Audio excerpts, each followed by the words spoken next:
네. 안녕하세요. 신박사 인사드립니다. 이번 시간은 제가 그 디지털 자산에 대한 이야기들을 풀어나가는 그런 시간을 가져보려고 합니다. 2026년 이제 하반기로 접어드는 시점에 있는데요. 여러분들 최근에 이제 뭐 비트코인 쪽이라든지 코인 시장이 되게 침체되고 하락하고 있는 것들을 보고 계실 겁니다. 그리고 이제 미국 시장에서는 또 뭐 코인베이스라든지 뭐 스트래티지, 비트마인, 뭐 서클 같은 또 디지털 자산 관련된 인프라 기업들도 많이 하락을 해 있는 상태입니다. 어, 하지만 이 디지털 자산의 블록체인의 시대는 지금 당면한 이제 확장되어 가는 그런 시대에 있고요. 그리고 물밑에서는 그런 가격에 대한 하락에도 불구하고 인프라 투자 규제적인 어떤 측면들이 이제 정말 제도화되는 그런 국면으로 진입하고 있습니다. 그래서 많은 투자 기회들이 펼쳐질 것이고 지금이 바로 저는 그 투자의 기회에 어, 왔다. 예, 그 타겟에 왔다. 우리가 이제 이쪽 분야에 투자할 타이밍적 시점이 왔다. 이렇게 저는 판단을 하고 있습니다. 그래서 시장이 안 좋은 국면 속에서도 꾸준하게 저는 디지털 자산에 대한 교육을 진행을 해왔고요. 저희 동행 가족분들에게도 무료로 진행을 시켜드리면서 계속적으로 이쪽에 대한 인식, 이해, 그리고 접근을 할 수 있도록 저는 계속적으로 이어왔습니다. 비트클래스라는 제가 이제 교육 브랜드를 론칭을 해서 이렇게 차근차근 해나가고 있고요. 여기서는 단순하게 뭐 비트코인 뭐 가격에 대한 예측 이런 것들을 하는 게 아니고요. 이 디지털 자산에 대한 전반적인 교육입니다. 블록체인, 암호화폐, 또 이제 내년 2월이면 또 시행되는 한국에서 시행되는 토큰 증권, STO라는 토큰 증권 시대가 이제 펼쳐집니다. 한국의 많은 또 정형, 비정형 자산들이 일단 토큰화되는 그런 어떤 시대가 열리는 것입니다. 그래서 굉장히 큰 어떤 변혁인데요. 저는 이런 것들을 준비를 해오고 교육을 해오고 있습니다. 그리고 이제 이쪽 분야의 많은 전문가들을 만나서 또 여러 가지 기회를 모색하고 있는 그런 단계에 있습니다. 그래서 주식이 메인이고 주식 투자에 대한 어떤 교육 그리고 전략들을 여러분과 함께 동행하는 그런 가운데 또 미래에 대한 대비 우리가 기업이 현재 시점에 메인 비즈니스뿐이 아니라 미래를 대비하는 R&D를 해야 되잖아요. 그렇게 봐주시면 될 것 같아요. 지금 메인 비즈니스는 여러분과 함께하는 주식에 대한 투자 동행인데요. 미래에 대한 R&D 차원에서 미래에 대한 어떤 준비와 이제 여러분에게 더 또 미래에 다가오는 투자의 기회를 또 알려드리고 같이 이제 나가는 과정에서 이 디지털 자산을 저는 선택을 했다는 겁니다. 그래서 토큰 증권 그리고 이제 리얼 월드 에셋 RWA의 흐름으로 지금 글로벌 시장이 가고 있고 우리나라도 이제 들어오고 있습니다. 그리고 스테이블 코인 이런 세계 새로운 금융 질서의 본질을 여러분이 가장 먼저 이해하고 시대를 앞서가는 투자자가 되실 수 있도록 도와드리는 그런 역할을 계속 해나가도록 하겠습니다. 그래서 이 교육 이제 브랜드를 통해서도 여러분들에게 계속적으로 알려드리는 시간들을 가지면서 이렇게 많은 분들을 RW의 시대, 온체인 진입장벽을 허물 수 있는 교육을 해드리고 컨퍼런스도 열고 했습니다. 그래서 앞으로는 계속적으로 이 분야를 타진해서 나아가도록 하겠고요. 오늘 제가 이제 좀 드리고 싶은 얘기는 개념에 대한 부분부터 먼저 좀 들어가도록 할게요. 디지털 자산 동행 위드 신박사. 주식에서도 우리가 이제 어떻게 보면 주식 투자에서 IPO라는 게 있잖아요. 주식을 상장하는 그리고 이제 많은 투자자가 공모 절차를 통해서 처음 이제 주식을 또 투자할 수 있게 되는 IPO라는 과정이 있는데 이 디지털 자산 쪽에서도 내년 2월 달에 시행되는 STO를 통해서 이 지금 우리가 이제 뭐 부동산이든 이런 자산들을 토큰화 시켜서 이제 상장시키는 겁니다. STO. 그리고 TG, 토큰 제너레이션 이벤트라는 또 코인들을 상장할 수 있는 그런 어떤 발행해서 상장할 수 있는 그런 이벤트. 이런 것들이 있습니다. 이런 개념들을 먼저 좀 이해하는 게 필요한데요. 이런 것들을 차근차근 하나하나씩 쉽게 주식 투자자의 관점에서 또 설명드릴 수 있는 거는 뭐 저만이 할 수 있는 그런 어떤 분야가 아니겠습니까? 그래서 여러분들이 디지털 자산을 이해할 수 있도록 제가 하나부터 이제 천천히 차근차근 설명을 드릴 겁니다. 최근에 이제 많은 국내 제도권 기업들이 금융 이제 회사들이 한국의 가상자산 거래소 지분을 확보하는 과정이 있습니다. 지금 이걸 제가 표로 이렇게 정리를 해봤는데요. 정말 무서울 정도입니다. 그래서 이제 저는 이렇게 생각해요. 어, 지금 이제 2026년 7월 현재 사실 주식시장에서의 투자들의 관심은 이제 반도체, 삼성전자 하이닉스에 이제 포커싱이 많이 돼 있잖아요.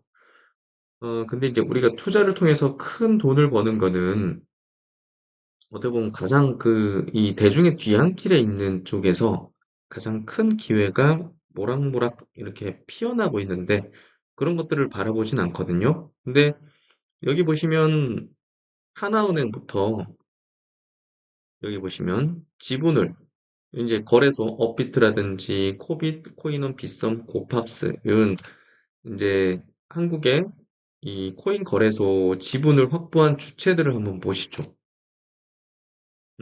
두나무 주식을 하나은행이 6.5% 인수를 했어요. 은행권이 업비트 생태계에 진입을 한 거죠.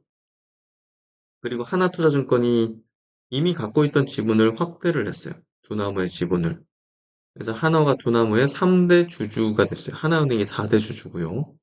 그리고 두나무의 주식을 역시나 삼성증권, 삼성 SDS, 삼성카드가 삼성그룹의 이 3사가 총 4% 취득을 결정했습니다. 삼성그룹도 취득을 결정했어요. 이게 삼성증권이 있는데 삼성카드사, 결제 인프라죠. 삼성 SDS, IT 기술이죠. 네, 이 3사가 인수한 거 요거를 잘 보셔야 돼요. 삼성그룹의 금융 IT 카드에 디지털 자산 진입을 했다는 겁니다. 여러분, 레인보우 로보틱스를 삼성전자가 지분을 인수하고 그 뒤로 주식 가격이 수십 배 상승했습니다. 잘 보셔야 돼요. 잘 보셔야 돼요.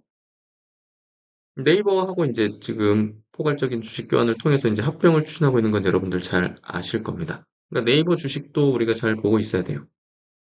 근데 이제 두나무가 장외시장에서 거래가 되죠. 비상장 주식으로 거래를 할 수 있어요. 우리가 살 수 있다고요. 지금 이런 기업들, 우리기술 투자도 이제 이미 7.2% 갖고 있습니다. 초기 투자죠.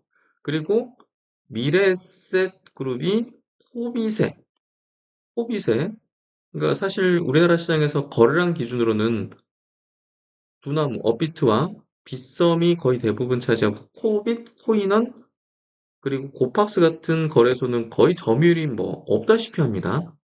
그럼에도 불구하고 지금 우리나라에서 5개 사만 라이센스를 발급받고 있기 때문에 제도권의 금융기업들이 요 5개 기업들을 타겟팅할 수밖에 없는 거죠.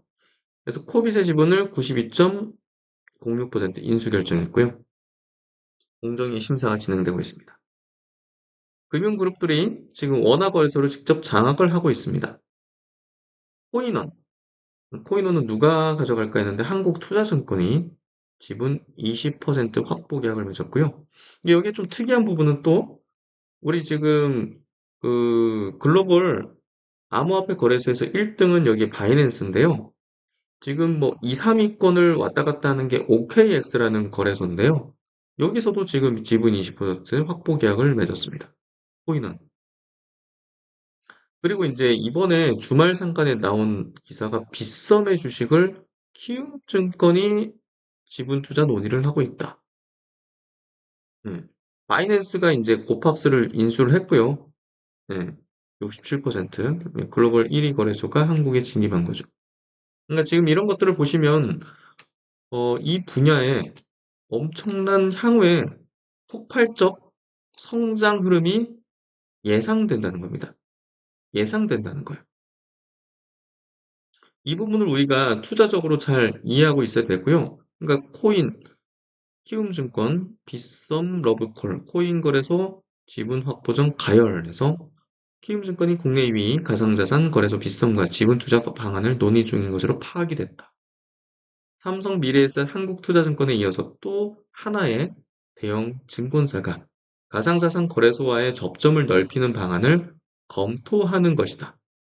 토큰 증권, 스테이블코인 제도화를 앞둔 금융투자 업계의 디지털 자산 선점 경쟁이 한층 가열되는 모습이다. 라는 거죠. 빗썸이 신주 발행하면 키움증권이 인수하는 방식입니다. 아직 뭐 얼마나 투자할지 이런 것들은 결정된 거 없지만 어쨌든 빗썸도 어디서 접촉을 할 텐데 그게 키움으로 드러난 거죠. 내년 당장 2월 달이면 STO 시행이 됩니다. 스테이블 코인 제도화도 이제 가상자산 2단계법 논의되고 있다는 거, 이런 부분들. 지금 금융위원회는 가상자산 거래소 대주주의 지분 상한을 20%로 제한하는 것을 원칙으로 한다. 예외 구조에 따라 최대 34%까지 허용하는 방안을 논의 중이다. 근데 빗썸의 최대 주주 지분 73%죠. 그러니까 지분을 어디다가 넘겨야 된다는 거죠. 그래서 어쨌든 키움증권도 원할 텐데 디지털 자산 사업 확장을 염두에 둔 전략적 투자 성격에 있다라는 겁니다. ST와 스테이블코인 제도화가 본격화하면 증권사와 가상자산 거래소 간 협력 필요성은 더 커질 수밖에 없다는 점. 다만 대주주 규제, 상장 일정, 지배구조 정비 등이 복합적으로 얽혀 있는 만큼 실제 투자 성사까지는 조율해야 할 변수가 많다. 그리고 아까 이제 말씀드렸듯이 삼성증권, 삼성SS, 삼성카드가 두나무 지분 4%를 인수한다. 5월 28일자입니다. 방금 키움증권에 대한 어떤 내용은 6월 29일. 지금 최근에 급속도로 지금 나오고 있습니다. 두나무 주식을 4% 가져갔는데 6천억 이상 투자했습니다. 적지 않습니다. 역시나 STO 스테이블코인 블록체인 인프라 협력 확대 추진입니다. 전략적인 투자를 집행했다는 거죠. 두나무 관계자도 삼성증권 SDS, 삼성카드의 전략적 지분 투자를 환영하며 블록체인 기반의 금융투자 상품 개발, 유통 및 결제 인프라 구축, 블록체인 기술을 활용한 AI 분야의 확장을 위해서 적극 협력할 계획이다라고 이야기하고 있습니다. 한토도 코인원 지분 40%를 OKX와 함께 1,600억에 인수. 아니, 그럼 코인원의 지분이 40%를 1,600억이다? 굉장히 회사 가치를 크게 지금 바라보고 있다는 거죠. 네. 그래서 결국은 지금 이 라이센스 가지고 있는 것만 해도 굉장히 큰 가치를 인정받고 있다. 여기도 마찬가지로 한국투자증권은 단순 지분 취득에 그치지 않고 국내 입법 동향에 말맞춰서 코인원과 함께 토큰 증권과 스테이블 코인 사업을 적극 추진했습니다. 지금 가상자산 거래소 지분을 인수하면서 모두 한 목소리로 뭐라 합니까? 토큰 증권 STO와 스테이블코인 사업 적극 추진하선다. 공통되죠. 고팍스도 지금 세계 최대 가상자산 거래소 바이낸스가 고팍스 인수를 최종 승인받았죠. 인력 채용을 이제 개시하면서 이제 여러 가지 사업들을 펼쳐나갈 예정이에요. 이런 어떤 상황 속에서 우리가 당연히 이 STO, 그리고 토큰 제너레이션 이벤트 같은 토큰 상장, STO 상장, 이런 개념과 이런 시장에 대한 이해도를 가지고 있어야 될 겁니다. 여러분, IPO는 잘 아시죠? Initial Public Offering의 약자입니다. 기업 공개죠. 비상장 기업이 처음으로 주식을 공개 시장에 내놓고 일반 투자자들이 사고 팔 수 있게 되는 과정. 즉, IPO는 회사의 주식이 공개 시장에 처음 등장하는 이벤트라고 볼 수 있는 겁니다. 그러면 STO는 뭐냐? 시큐리티 토큰 오퍼링. 시큐리티가 이제 증권입니다. 증권 토큰 발행입니다. 네, 토큰 증권 발행. 증권형 토큰 발행. 쉽게 말하면 이제 부동산 채권, 또 매출 채권, 여러 수익권, 뭐 이런 투자증권 계약, 뭐 이런 것들 현실 자산이나 어떤 권리를 블록체인 기반 토큰 형태로 발행하는 겁니다. 즉, STO는 현실 자산이나 권리가 디지털 증권 형태로 시장에 나오는 과정이라고 보시면 됩니다. TG란, TG는 토큰 제너레이션 이벤트 약자입니다. 우리나라 말로는 뭐 토큰 생성 이벤트? 쉽게 말하면 블록체인 프로젝트라든지 자기 생태계에서 사용할 어떤 토큰을 처음 만들고 유통을 시작하는 그런 이벤트입니다. 그러니까 주식 상장처럼 주식 발행해서 상장시키는 거라고 보시면 될 것 같아요. 처음 시장에 나오는 그런 이벤트다. IPO처럼. 이렇게 좀 이해를 하시면 되고요. 정리해보면 IPO는 기업이 공개시장에 처음 나오는 것이고 STO는 현실 자산이나 권리가 토큰 증권 형태로 발행되는 거고요. TGE는 블록체인 프로젝트에 토큰이 처음 생성되고 유통되는 그런 이벤트입니다. 결국 세 가지 공통점은 무언가가 처음으로 시장에서 거래되거나 유통될 수 있는 자산으로 등장하는 순간이라는 점이죠. 다만 그 대상이 IPO는 기업의 주식이고요. STO는 현실 자산이나 수익권 기반으로 한 증권형 토큰, 뭐 부동산이나 뭐 저작권이나 뭐 이런 것들이 될 텐데요. 향후에는 이 주식으로도 뭐 주식 채권이든 여러 우리가 이제 뭐 새로운 금융 상품이든 비정형적인 어떤 상품이든 많은 것들이 STO로 이제 토큰화돼서 발행될 겁니다. TG는 디지털 자산 프로젝트의 생태계 토큰을 있고요. 많은 프로젝트라든지 뭐 밈코인도 이제 TG 하는 거죠. 그리고 이제 거래소들도 바이낸스라든지 OKX도 이제 그 코인을 발행해서 자체 생태계, 뭐 수수료 할인을 준다든지 아니면 그 거래소에서 뭐 새로운 어떤 토큰이 이제 상장될 때, 코인이 상장될 때 뭐 혜택을 더 준다든지. 예를 들면 우리가 이제 어떤 증권사에 뭐 돈을 많이 넣어놓으면 예탁잔고가 어느 정도 이상 유지되면 이 더 많은 또 공모 주식을 받을 수 있는 어떤 혜택을 주잖아요. 우대권을 주잖아요. 근데 그런 거랑 비슷한 어떤 역할들을 하는 겁니다. 거래소들이 발행할 때는. 그래서 TG를 볼 때 중요한 거는 단순히 코인 어떤 하나가 나온다 이런 개념이 아니고요. 이 프로젝트가 앞으로 어떤 토큰에 대한 경제를 만들 것인지 생태계, 이 생태계 안에서 어떤 역할을 할 것인지, 그리고 이 실제 사용처가 얼마나 확장될 수 있는지. 그러니까 우리가 IPO를 떠올리면 TG라는 단어가 이제 낯설지만 이해하기가 쉬울 거고요. IPO가 기업의 자본시장 대비라면 TG라는 거는 디지털 자산 프로젝트의 토큰 경제 대비라고 볼 수 있습니다. STO도 마찬가지로 이제 이 새로운 어떤 실물 자산들을 토큰화 해가지고 발행해서 상장시키는 거니까 처음으로 이제 시장에 부동산 토큰 이런 식으로 나오는 거죠. 그래서 IPO, STO, TG 이렇게 이제 구분 지을 수 있고 그 시장에 나오는 것들이 IPO는 주식, 회사 지분이다. STO는 증권성이 있는 어떤 토큰, 자산의 토큰 형태다. 이게 RWA의 스타팅이 될 겁니다. 우리나라 시장에서. TG는 어떤 유틸리티 거버넌스 생태계 토큰, 블록체인 프로젝트가 자기 생태계 토큰을 처음 발행, 유통시키는 것이다. 이렇게 이해를 하시면 됩니다. 저는 이 세 가지를 따로 보지 않고요. 어떤 자산이 시장에 나오는 방식의 변화에서 결국 하나의 큰 흐름으로 봐야 된다고 봅니다.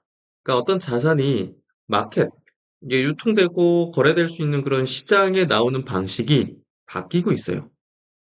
기업은 IPO로, 또 현실 자산은 STO로, 또 디지털 자산에 대한 프로젝트는 TG라는 형태로 시장에 등장하는 거죠. 주식 투자를 하면 이 변화를 단순히 코인 이야기로 볼 게 아니고요. 자본시장의 다음 인프라 변화로 이해할 필요가 있다는 겁니다. 그래서 우리는 앞으로 이런 자본시장의 큰 변혁이잖아요. 우리가 사실, 여러분과 저가 태어난 이래로 이 자본시장의 가장 큰 인프라적 변화라고 이해하시면 돼요. 그래서 그 가장 큰 변혁 안에서 가장 큰 기회가 발생되는 거고, 우리는 여기서 큰 기회를 만들게 될 것이에요. 그 출발, 그 이야기의 출발이 저는 오늘이 될 거라고 생각합니다. 앞으로 되게 흥미진진한 여러분과 함께 이 디지털 자산의 세계로 같이 한번 들어가 보도록 하겠습니다. 이번 내용도 많은 도움이 되시길 바라고 다음 시간도 꼭 기다려 주시기 바랍니다. 감사합니다.